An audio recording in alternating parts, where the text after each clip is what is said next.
Your hair's out of control, man. Look like a fucking sheep. It's well woolly, isn't it? It's proper woolly. So curly. Although I was really tired yesterday and I said it looked like sheep hair and they were like, Oh, "Do you mean wool?" Yeah, do you mean the wool? it looked like sheep hair.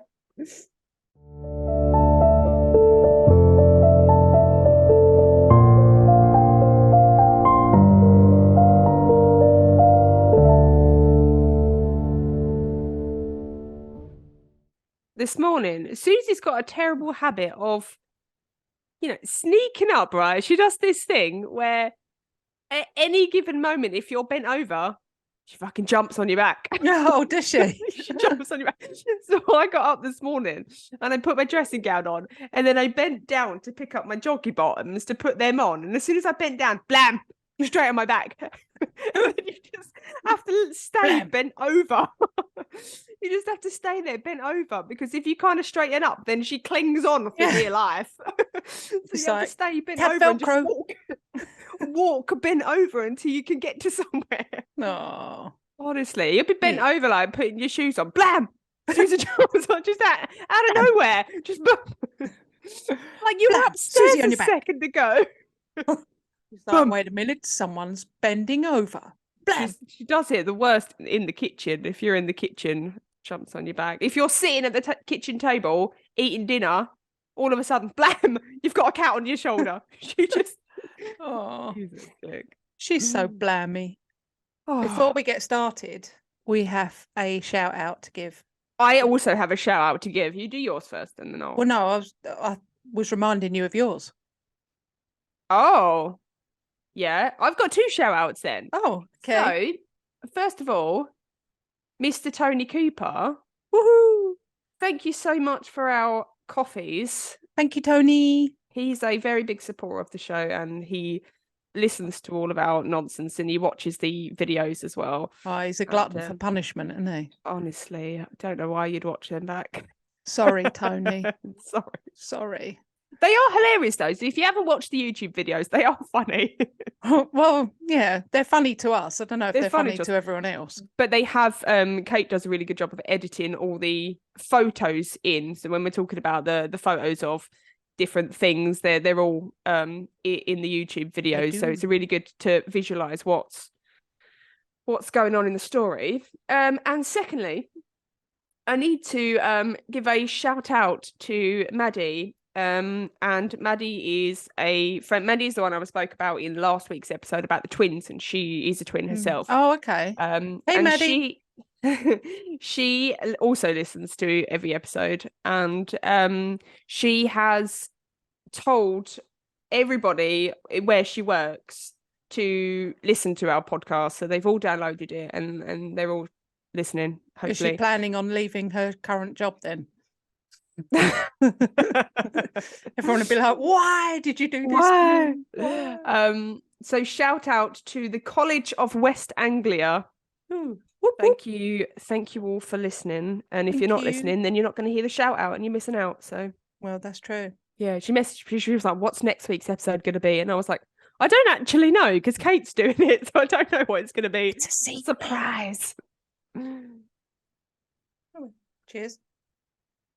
I have got tasty lemon water. Oh, delicious. I like to drink a lemon water in the morning, but you keep telling yourself that. I do like a lemon water. It's refreshing. And you know what? Especially if you're going through it as well, the menopausal bloating is an absolute... You know what I mean? There's no bloating involved. No. The lemon water in the morning, that really helps. I've been bloated for about 35 years. Lemon water. That's what you need. That really helps, and it helps to settle my stomach a little bit when I'm feeling a bit icky. So yeah, no, I do get it. I mean, I drink coffee all the time, but yeah, I have been feeling a little bit queasy lately. I think I might be picking things up from you. Like in Avatar where they bond with like the horse or the. Well, they put their hair strand things together. Yeah, I think as soon as we put our fuzzy ears on, Yeah. I know you can't wear yours because, Because I look like, if I wear it, can't mess up your I hair. look like a thumb. Yeah. And because you can't see that I've got hair underneath. So it's not a good look for me. And well, I I'm mean, it's showing not, off I'm my sure hair. it's not a great look for me either, but it means that I can get up in the morning and I don't have to worry about doing my hair. Sorted, job done. My hair this morning, and I've just sent you a picture, haven't I? So You have.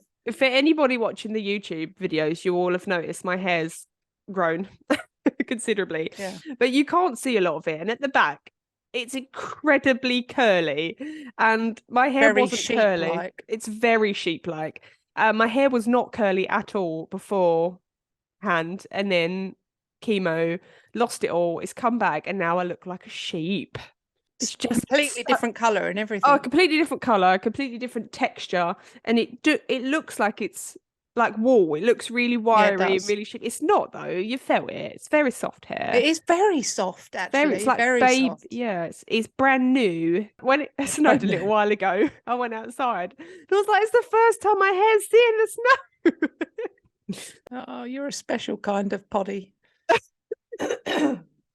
Yeah, you're gonna have to put up a photo of my woolly hair now in the YouTube videos. I will. But I will require a before and after. So that before and after. Yeah, so that when we're talking about, because it never used to be curly and it never used to be that color. No. I can do a side by side. Yeah, I will send you a before. On another note, go on. If you are a lover of the podcast, please, please, please, can you go on YouTube and subscribe? Because in order to continue our account on YouTube and, be able to actually make money and make the podcast better and everything else that comes with it, we need a whole load of subscriptions on YouTube. So it's quite important, isn't it, for us to get the numbers up.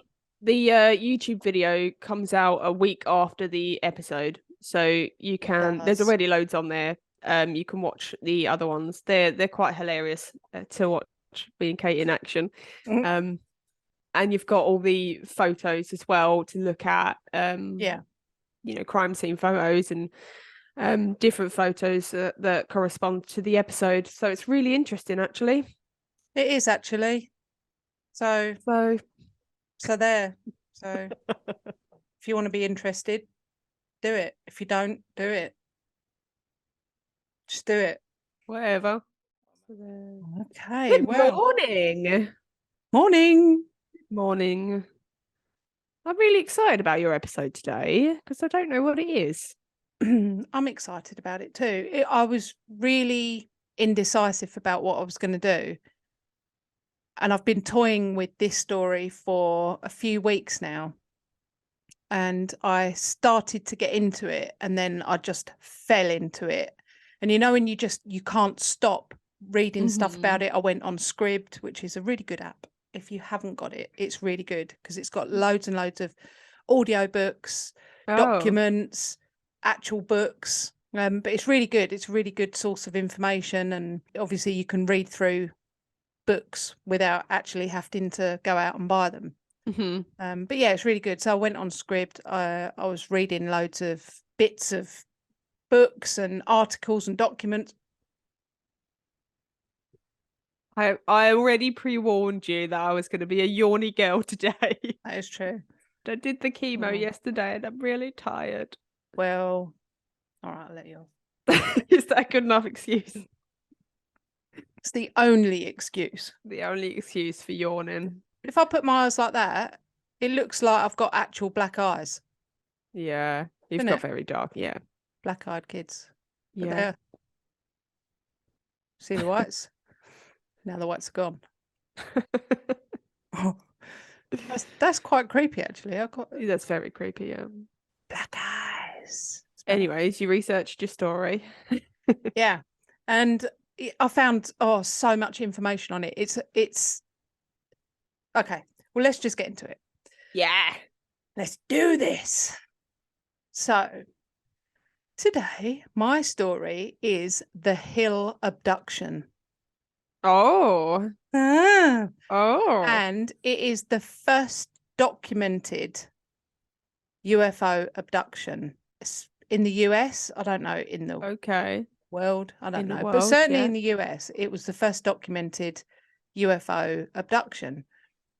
And it starts with I'll introduce the two people that are involved, and there's also a little fuzzy one as well. So 2 people and a fuzzy. What, the person or? Well, I'll tell you. Fuzzy person. So one of the people is Betty, and she was 42 years old. She was a social worker and was heavily involved in the civil rights movement. And her husband, Barney, who was 39 years old at the time, and he was a United States postal worker. He was also a World War II veteran, and he had an IQ of 140, which... Is that high? That's high, isn't it? I didn't really know. I sort of thought, well, 140, is that high? But apparently that's super smart. He really wanted to be an engineer, but he was told that there weren't any jobs in that kind of industry available to Black people. Barney commuted to Boston, Massachusetts, which is where my sister lives. So there's always that connection. Mm-hmm. I love Boston. He was a member of the Civil Rights Commission, and he received many commendations for his work there. He was honoured for outstanding service for the community, and he also had an invitation to the inauguration of Lyndon Johnson, where he gave an acceptance speech. And the little fuzzy one that I was talking about is their dachshund. Or is it dachshund or dachshund? Dachshund. Dachshund, yeah, dachshund. Sausage dog. Yep. Called Delcy. I wonder if Americans call them sausage dogs as well, or if that's just a UK thing. Can we get a message from some of our American listeners? What do you call the sausage dogs? Dachshund? I don't know. I can't ever say that. I don't know why I even put it in there. I didn't just say sausage dog. Sausage dog. But I mean, this was a sizable sausage as well, because I will put a picture up now. She's a chunky little sausage, Delcy. A sizable sausage. A wonderful. That's what people are going to say about me on my tombstone. A sizable she sausage. Was a chunky little sausage.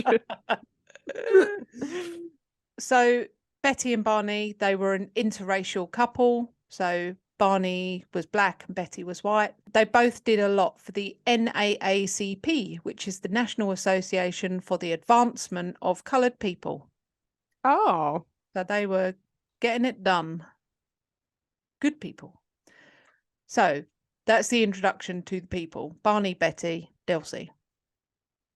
Delcy doesn't really have too much, but she got no speaking parts in this. Yeah, no, I just wanted to bring a sausage into it. 10:30 p.m. on Saturday the 19th, 1961, Betty and Barney, with Delcy in the back seat, were driving back from a vacation, or as we would say, holiday.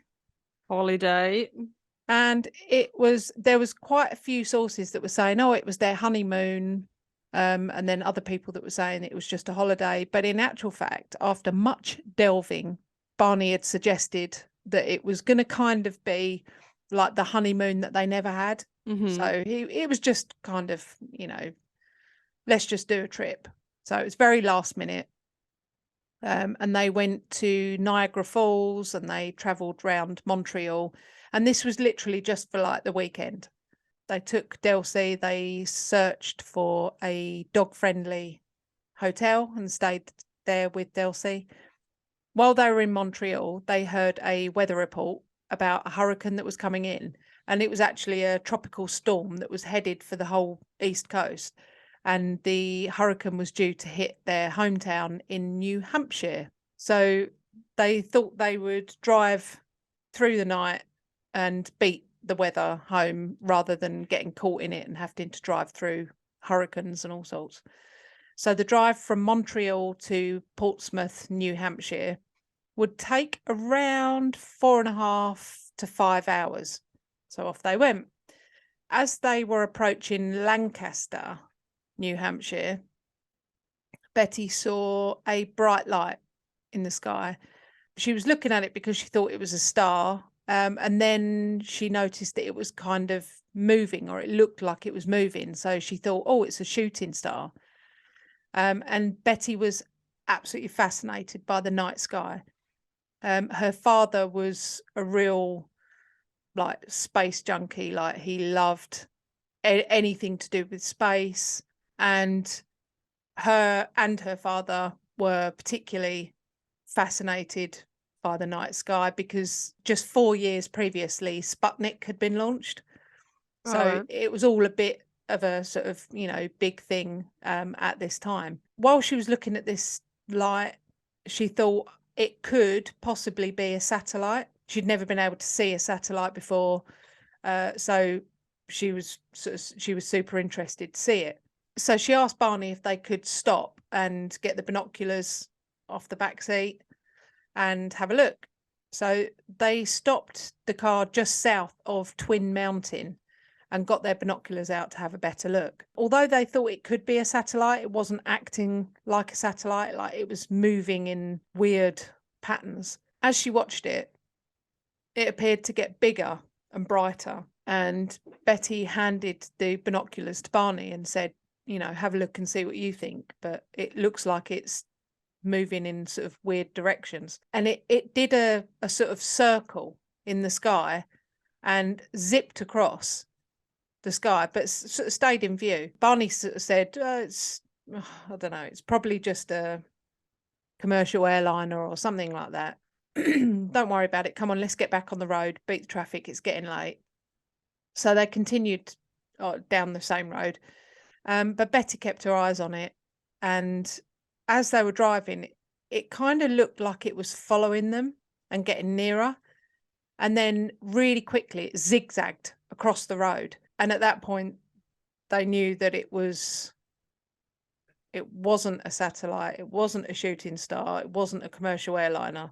And Barney started to get quite nervous because he didn't understand what it was or why it seemed to be showing such an interest in them.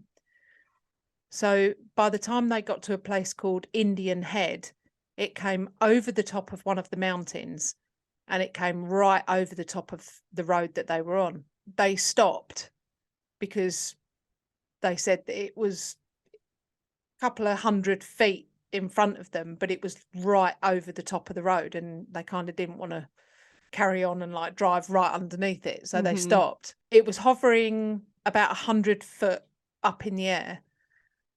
And it was kind of, as I said, blocking their path. Barney, because he was in World War II, he felt fairly confident that if he had a better look at it, he would be able to identify what kind of aircraft it was.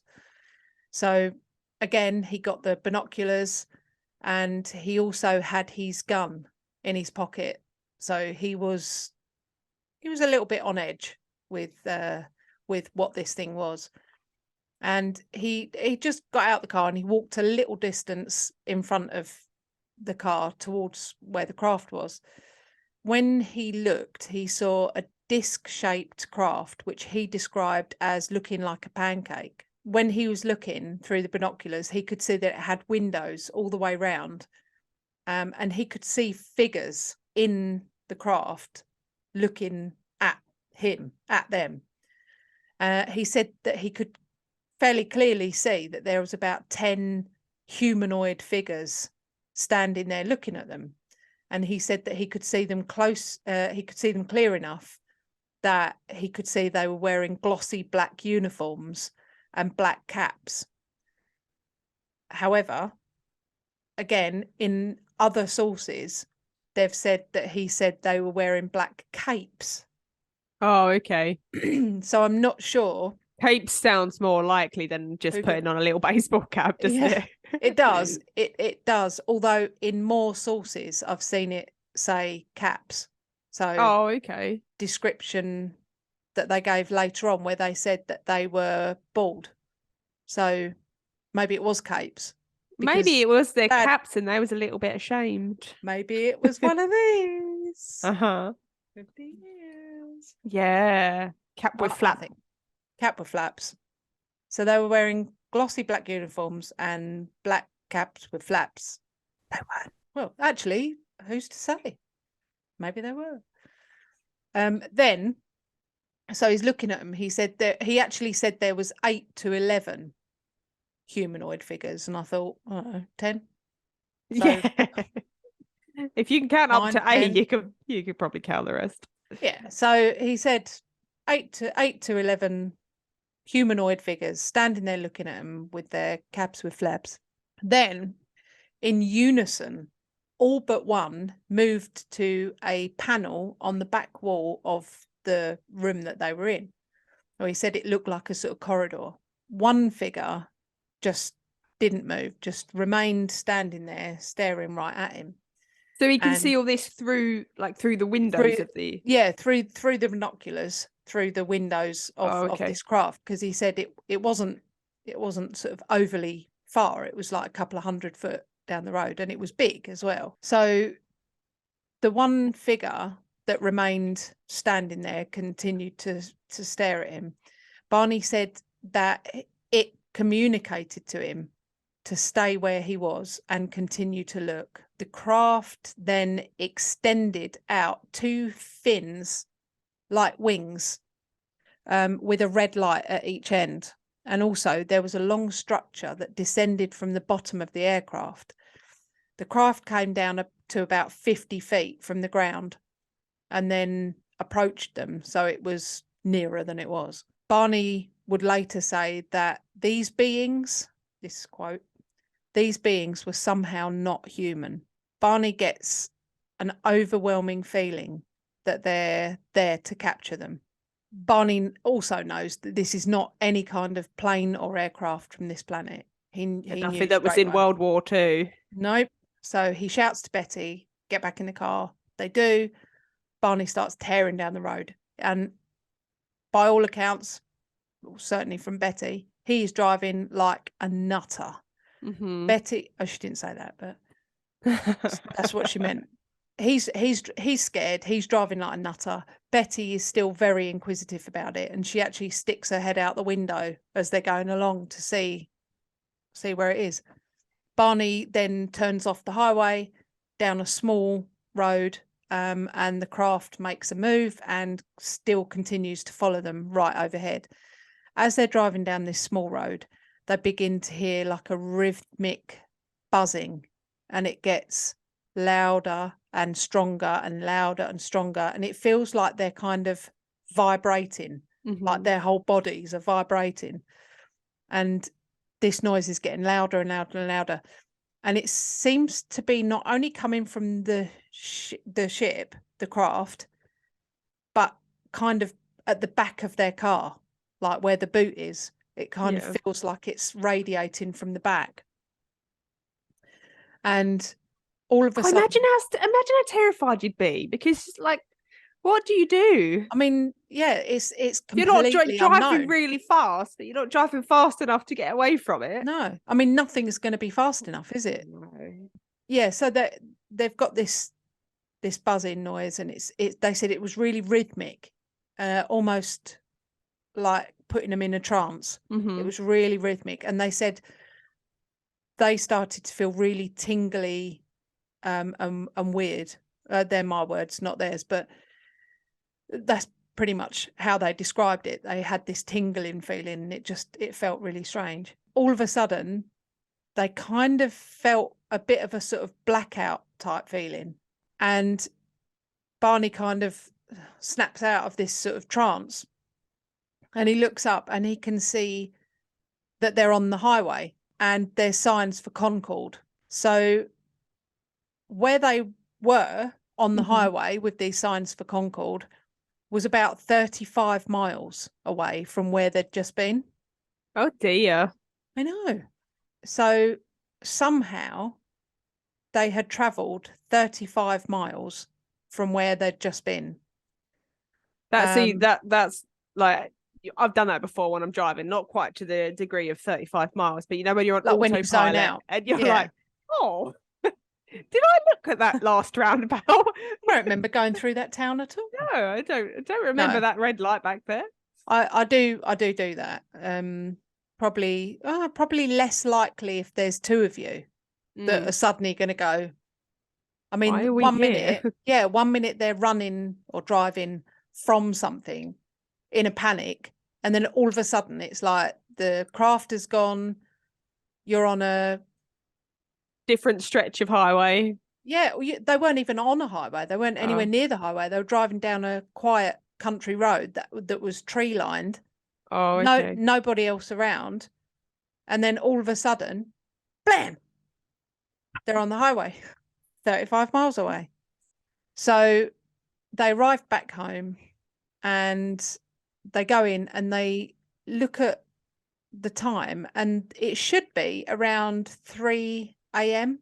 ish, because they didn't, other than briefly stopping to look with the binoculars, they didn't stop. So they kind of had an arrival time at home of about 3 a.m.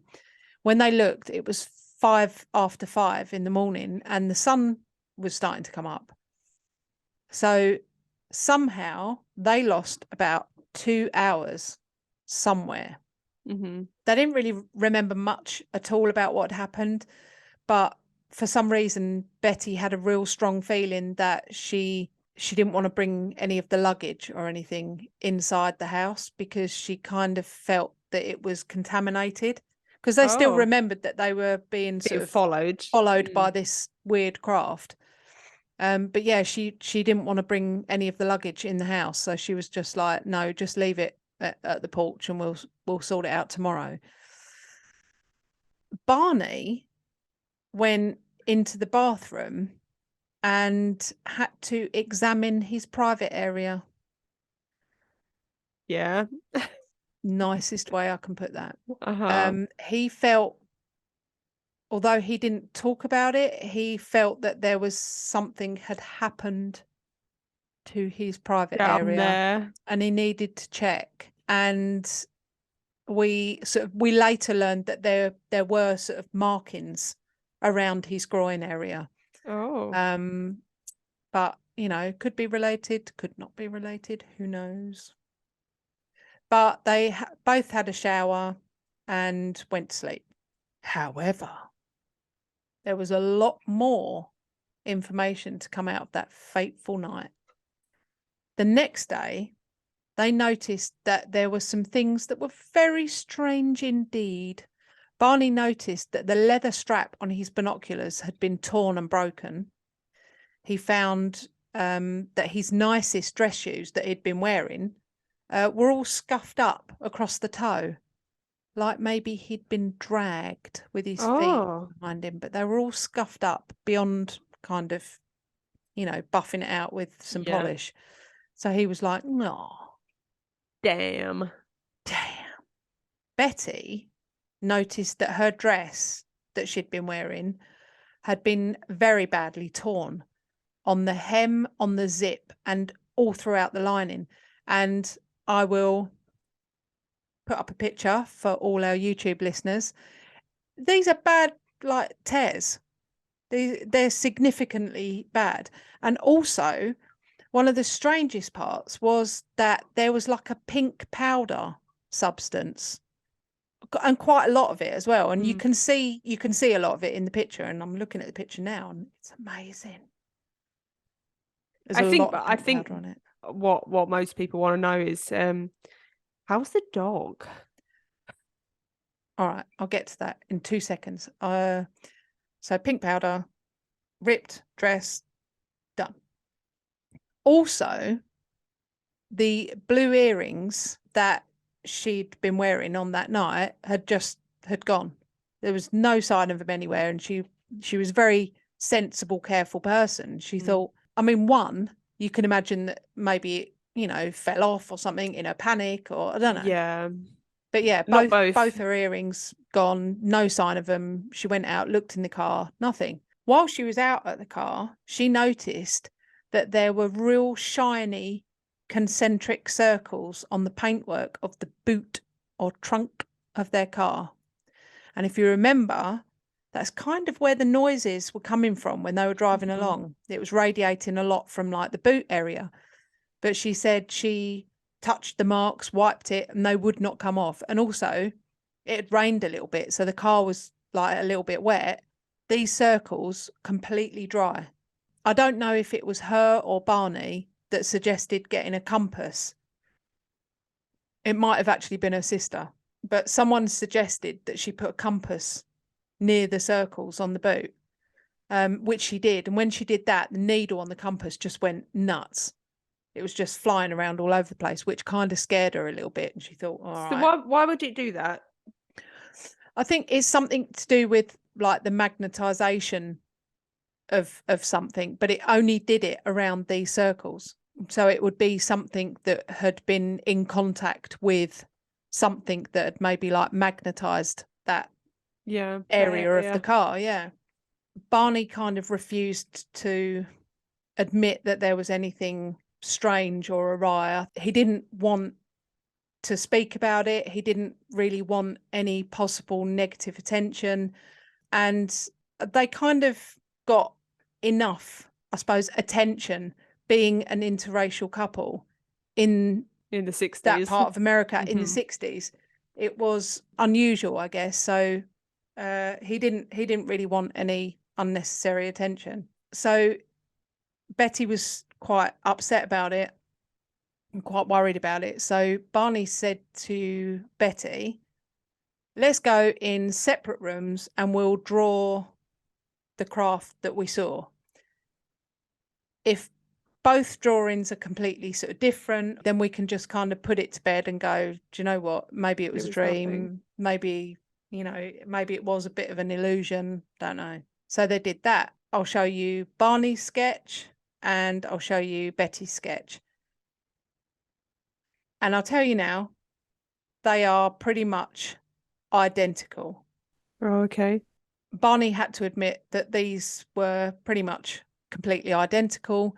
So he couldn't really deny what they'd both seen. However, he did ask Betty, he said, look, I don't really want to make this a public thing. You know, it's going to make us into a laughing stock. They were pretty well thought of in the community anyway. They did a lot of work with the church. But Betty really needed to talk. She was like, I need to talk about this. So she phoned her sister Janet, and Janet sometime before had said that she'd seen a flying saucer. So I think Betty kind of thought, well, Janet will might understand. Yeah. After some time, Betty and Barney, on advice, I think from Janet as well, had been encouraged to call Peace Air Force Base. So they made a formal and official report. The title of the report has been titled Unidentified Flying Object. In the official notes, it stated that airbase radars did actually track an unidentified object in that same area on that same night at that same very time.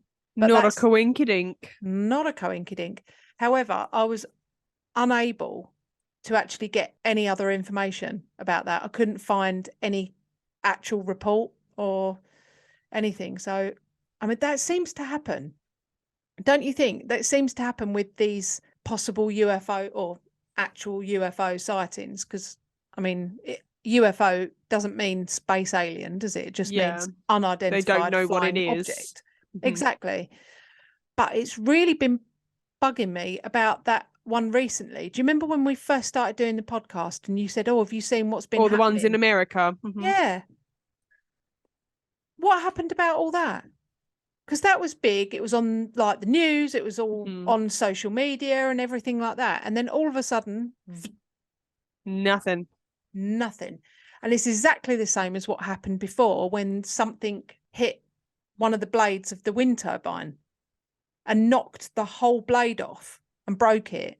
And it was all in the social media. And there was a woman on there that had been out walking her dog. And she said, I saw something like it was sort of silvery and shiny.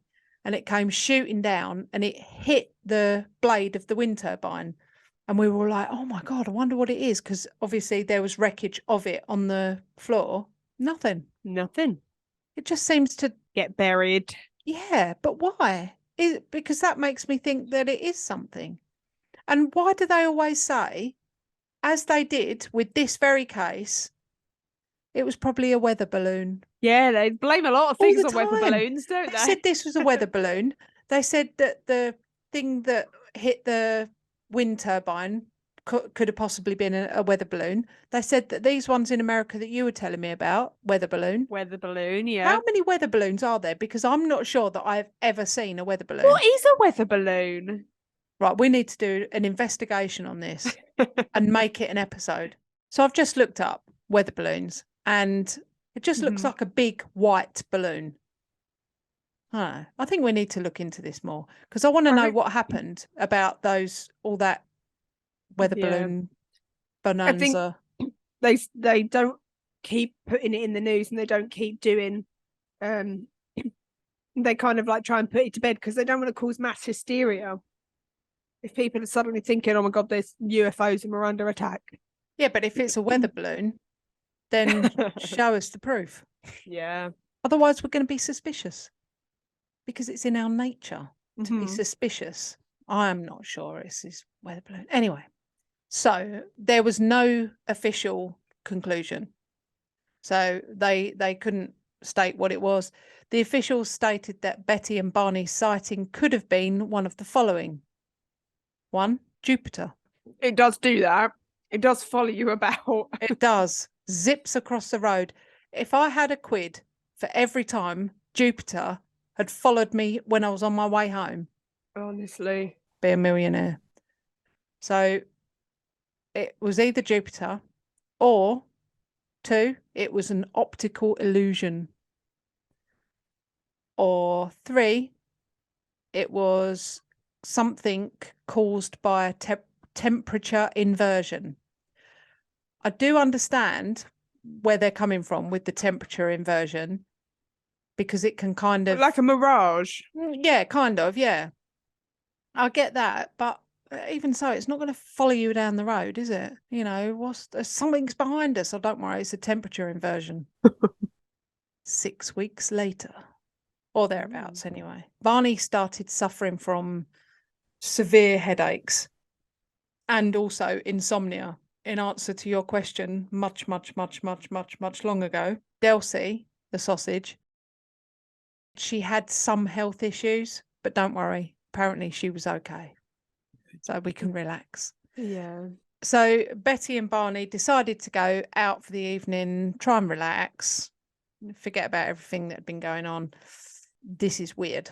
When they arrived home, Betty went into the kitchen and she found that there was a big pile of dried leaves on the kitchen table. I mean, again, if I had a quid. Well, to be fair, that does happen, because cats, Graham loves nothing more than to catch a leaf and then come in and go, look, Mum, I've caught a leaf. Billy brings like shrews in. Yeah. They're really cute. And he doesn't kill them. Oh. But he'll bring a shrew in, or a mouse or something like that, and release it into the house.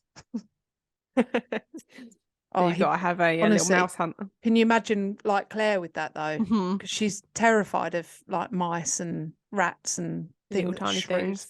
Yeah, and Billy brought it in. And I was like, "What are you doing? Claire's going to go mad." And you know she hates these. Yeah, and he sort of went, "Oh, all right."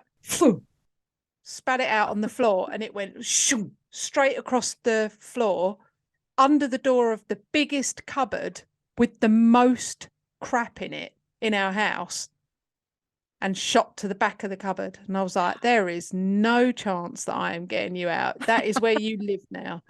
And I just welcome to the family. Exactly. And I was like, okay, you're part of the house. And I thought, oh, I've got this whole dilemma about whether or not I tell Claire. Because if I do tell her, then she'll make me empty that cupboard out and get it. And if I don't tell her, well... Is this your way of telling her that you've now got a mole or a shrew friend? Shrew. Yeah. No, I honestly, it was a proper dilemma, but I debated it for a couple of hours, and then it just came out. And ironically, it came out and I went, oh, great, it's out. And it shot straight into the cat's room. Oh, you know, they've got their own bedroom. Yeah. Oh, it shot straight in their cat's room. I was like, no. Went in there and I was like, no, don't kill it. Don't kill it. And the cats were like, what are you doing? What are you doing in our room? Yeah, and I just went over and picked it up. Oh, I was like, that is a good idea. Yeah. And then I thing. released it in the garden for it to come straight back in the next day, probably. Yeah. Yeah. So anyway, where was I? Oh yeah. So Pile of leaves.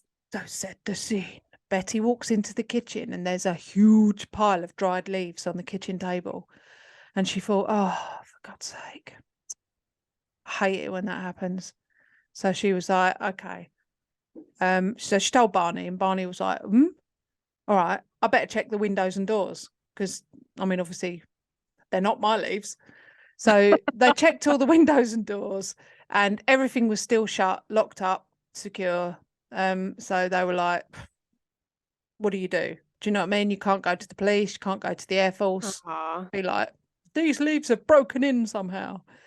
So Betty thought, all right, well, I'll clean them up and, put them back outside. So when she starts cleaning up all these leaves, in the leaves were Betty's blue earrings. Oh. I know. Oh, okay. The fuck are they doing in there? Nobody knows.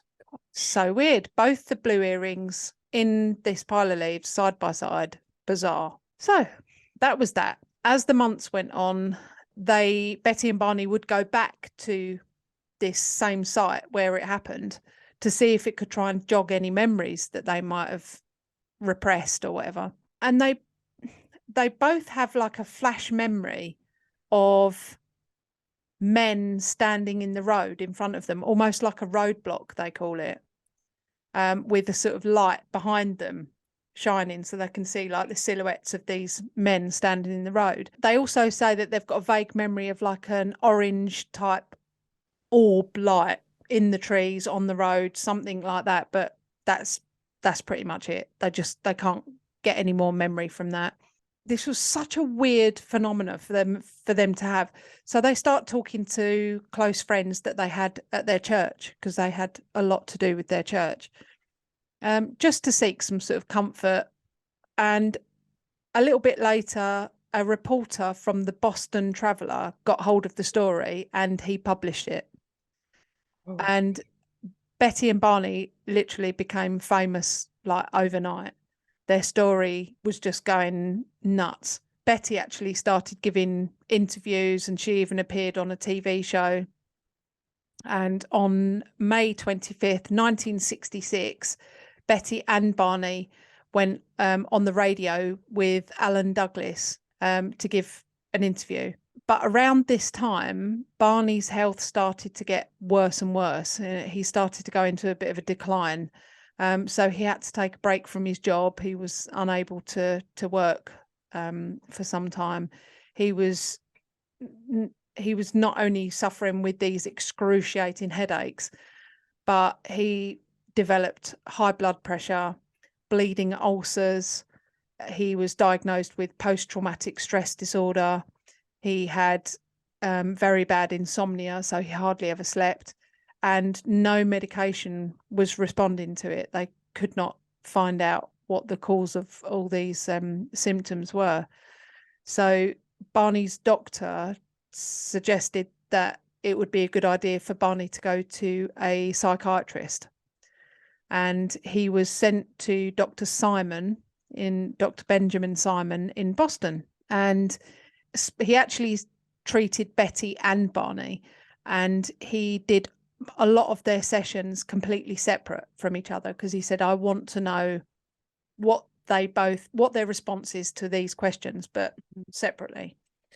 And he began 6 months of hypnosis with both of them and separate. So he performed hypnotic regression, which was really unusual to do at that point, at that time rather. And under hypnosis, Barney recalls running back down towards the car from the craft, and he remembers tearing the binocular strap and breaking it. And he says that he can see the craft land, and he can see that the beings came out and started creeping towards him. Oh. then in this regression, he starts absolutely like screaming and crying, like out of control. It's actually quite difficult to listen to. Like, he's so distressed. You think, Have you seen, I know this isn't true, but have you seen The Fourth Kind? I have.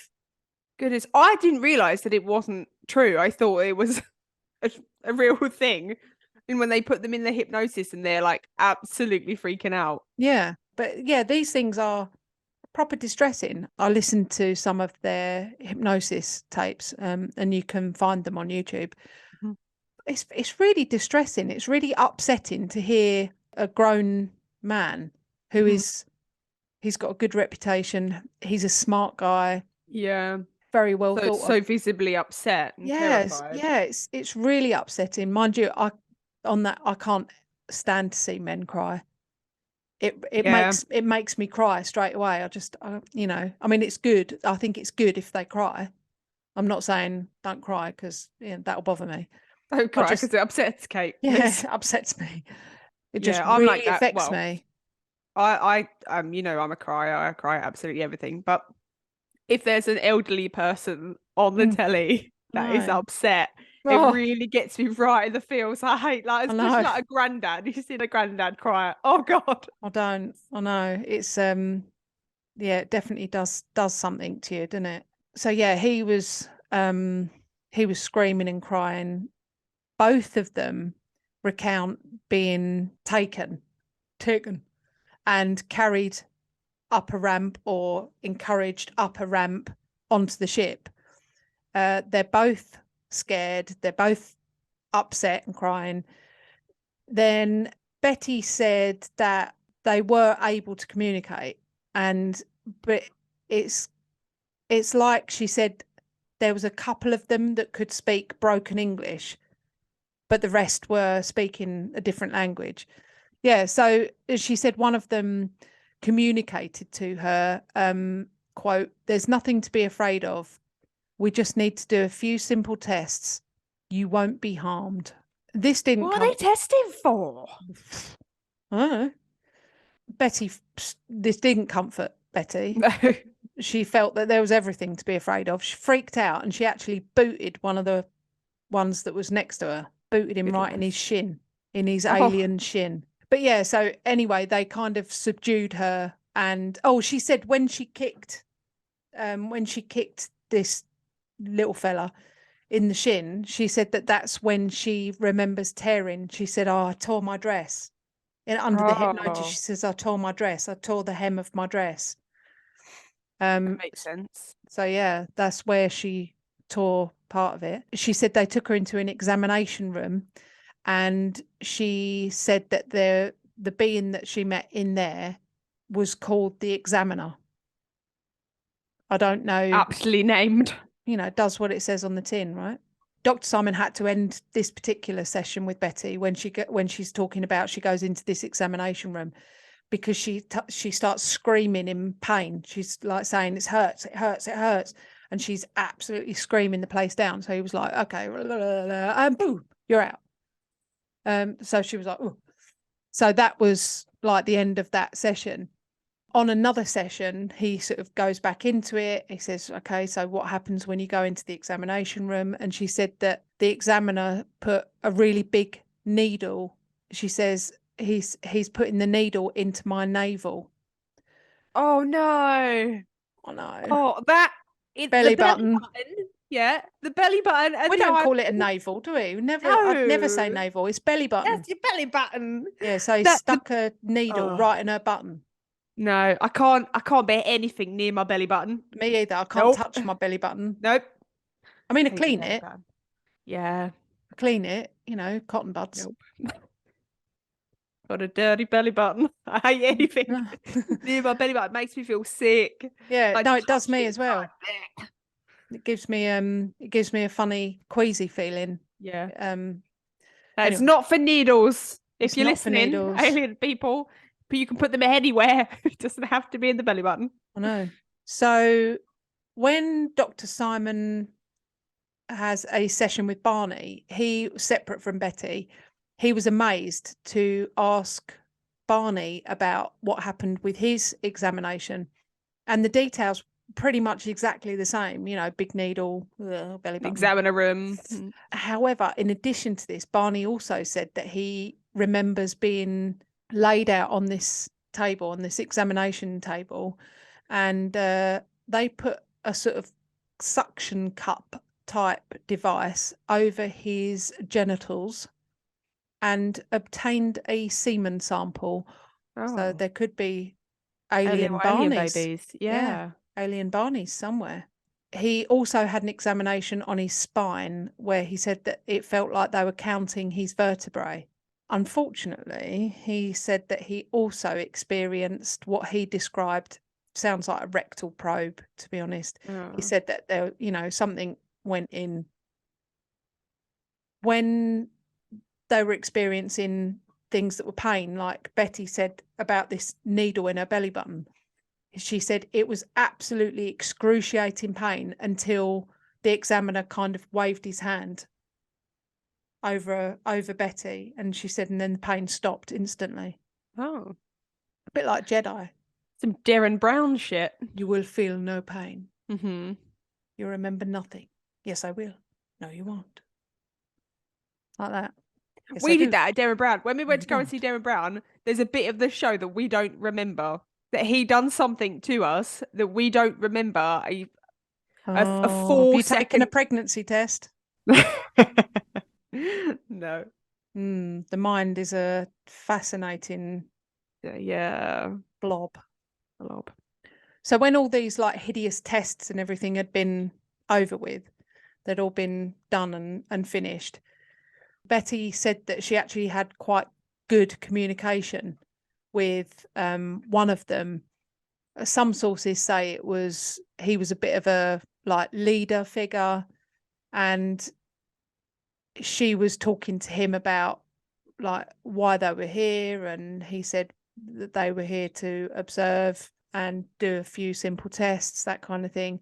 She also spoke to him about their travels and like where they'd been going and everything, and he showed her this book with stars, like star charts in, and he was showing them to her, and she said that he showed her their trade routes, and that's pretty cool. Like that's where Sainsbury's is, so we go to that star, and that's Tesco's, and so he apparently showed her these trade routes and that, and he showed her this particular map and possibly said that was where they were from. Who showed her? The aliens? Yeah. All right. This leader one. Yeah. So and he said that he told her that she could take the book with her because they told Betty and Barney that they would remember nothing about this encounter. They said you won't remember anything, and he said that you can take this book with you, and she thought perfect. Souvenir. He then recounted that and said, apparently you can't take that with you because the others have said no. I love that. It was that kind of gist. Mum, can I get, you know, when a child goes around, they go, oh, so like when Hayley come round, she's like, oh, Lewis said I could have this. And they were like, no, you can't have that. We're like, no, you can't do that. No. Well, it was exactly that. Like the parents came in and went, no, she can't take that. Stop giving our stuff away. That's how A to Z. How are we going to get to Sainsbury's now? Exactly. So they were then both asked to sketch what these beings look like, and that's kind of where we get the grey aliens from. No hair, no ears, grey skin, all in one sort of black suit. I should imagine like a space onesie. Oh yeah, nice. One of them. Great for traveling the galaxy. Exactly. You want to be comfy when you're, probing a people. Long journey. When you go on an airplane, you want your comfies on, don't you? Exactly. Especially if you're planning for sort of anal probes and things.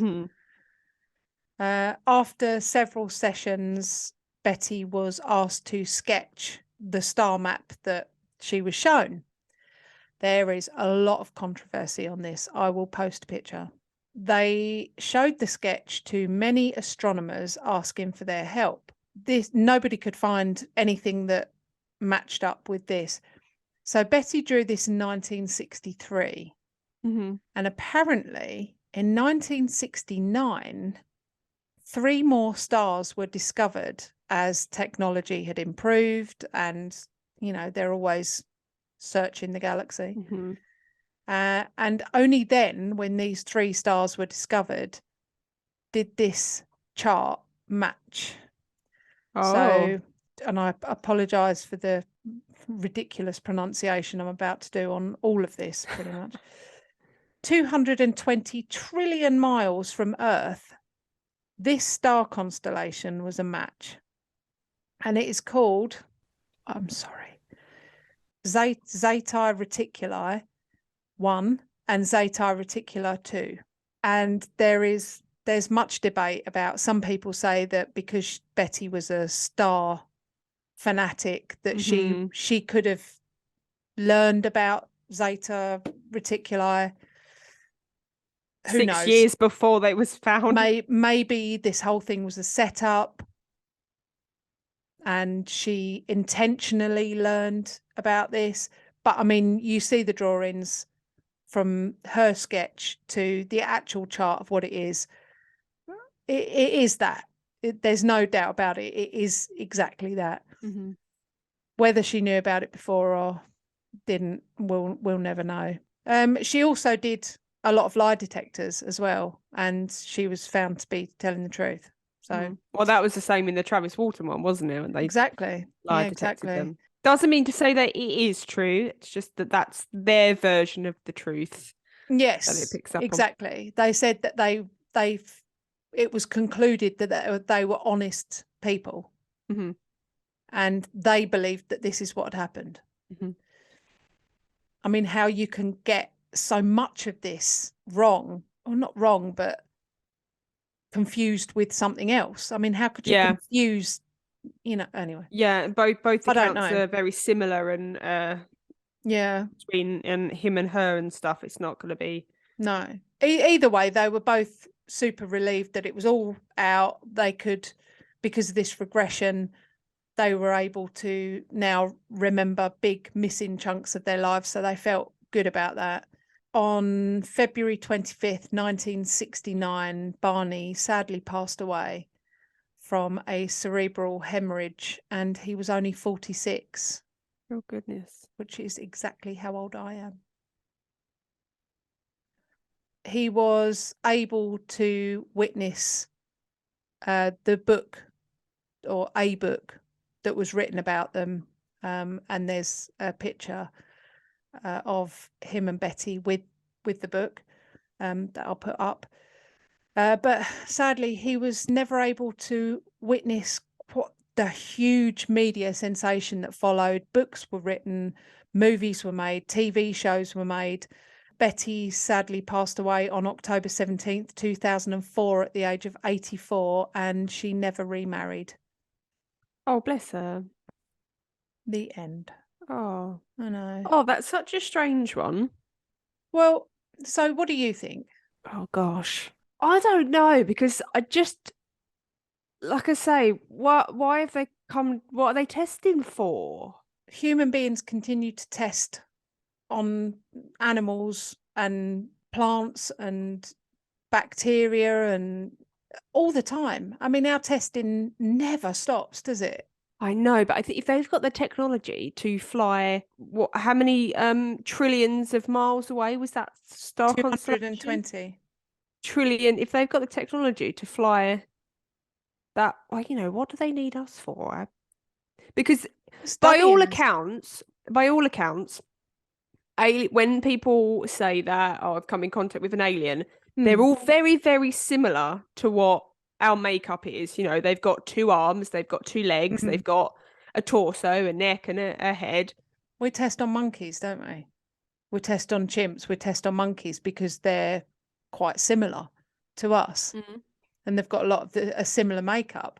Why would they not do tests on us? And also, one of the other things that I was reading was, they said that it was one of the possible reasons for aliens to come down here and start observing us and testing and things like that is because we created nuclear power. All right. And we created nuclear weapons and things like that. So apparently it's been said that that was one of their reasons. They feel that they need to come down and keep an eye on us because we suddenly developed nuclear weapons. And they thought, oh shit, they could blow that place up. Or maybe they can see into the future and they think they are going to blow that planet up with a nuclear weapon. So we need to go down and put a suction cup on someone's genitalia. Yes, exactly. Yeah. I mean, that's the thing. We don't know, do we? We don't know why they're here. The only question that we can ask at the moment is, do we think that there are aliens and that they are coming down? I do think that there are aliens. Claims of alien abductions went up after Betty and Barney Hill's case was publicised.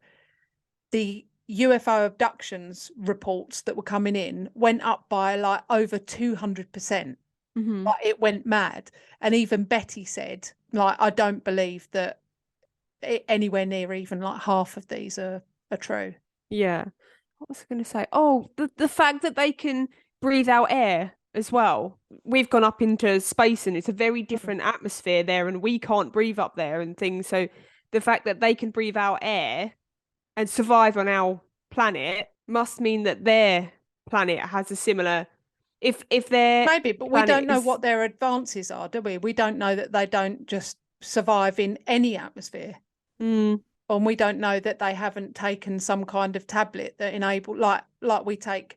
Like gillyweed.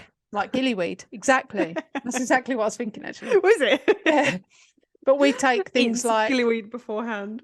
You know, anti-sickness tablets to prevent us from being sick on a journey and things like that. Maybe they take something that it enables them to be able to breathe our air and things like that. Yeah.